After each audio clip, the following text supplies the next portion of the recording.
Nobody in the world cared to hear, and nobody in the world understood. And when the leftist Christians, when the Muslims would come to massacring them in these towns, and the leftists would tell them, you can't massacre us. We marched with you. We represented you in courts. We pushed for your rights. We are on your side.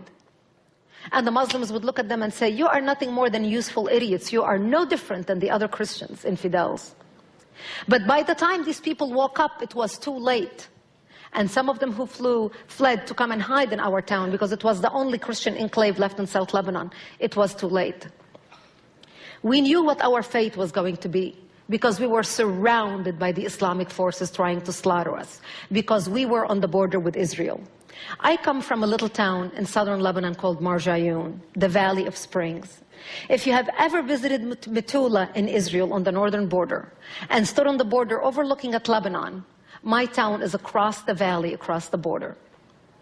We knew what our fate going to be because we heard of the massacres, and we knew our days were numbered. And we knew to our front were the Muslims and the Palestinians who are waiting to slaughter us so they can be at the border with Israel. But we knew that to our back was Israel, the Jews.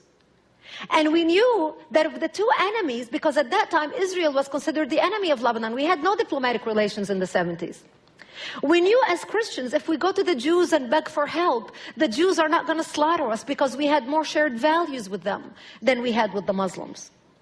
So few people from my town went to Israel and begged for help. They flagged down an Israeli patrol and said, listen, we barely have 48 hours to live. If you don't come help us, we're going to be dead.